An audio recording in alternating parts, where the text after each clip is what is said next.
दिशा सालियांच्या मृत्यू प्रकरणावर आत्ताची सर्वात मोठी बातमी आहे। दिशा सालियांचा पोस्टमॉर्टम रिपोर्ट समोर आलेला आहे। दिशावर लैंगिक अत्याचार झालेला नाही असं पोस्टमॉर्टम रिपोर्ट सांगतोय।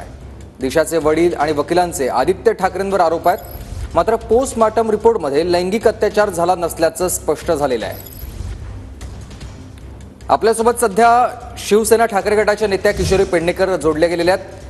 किशोरीजी, स्वागत आहे तुमचं। महत्त्वाचा रिपोर्ट समोर आलेला आहे। एका बाजूला दिशाचे वडील आणि वकिलांचे आदित्य ठाकरेंवर आरोप होतात, मात्र पोस्टमॉर्टम रिपोर्टमध्ये लैंगिक अत्याचार झालेला नसल्याचं स्पष्ट झालेलं आहे। तुमची पहिली प्रतिक्रिया? नाही, आम्ही तर नेहमीच सांगत आलेलो आहे की या यंत्रणेवर आमचा विश्वास आहे आणि त्या यंत्रणेचा 2020 ला सगळ्या गोष्टी घडलेल्या आहेत। त्याच्यानंतर 2020च्या नंतरचं जे सगळं मग पोस्टमॉर्टम रिपोर्ट असेल, सीबीआय रिपोर्ट असेल, मुंबई पोलिसांचा रिपोर्ट, सगळे रिपोर्ट आम्ही तर म्हणालो ना, आदित्य ठाकरे तेच म्हणाले मी कोर्टात बोलेन।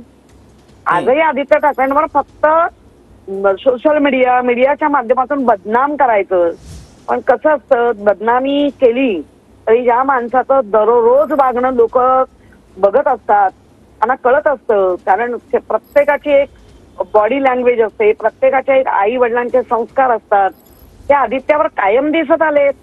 इतक्या झिलोणी म्हणजे इतका नालायक अत्याचार झाले म्हणून बोलणं एका मुलावर, आणि फक्त राजकीय पोळ्या भाजण्यासाठी असं काय म्हणावं। माझं तर म्हणणं आहे उलट आता त्या मुलीला न्याय मिळालाच पाहिजे।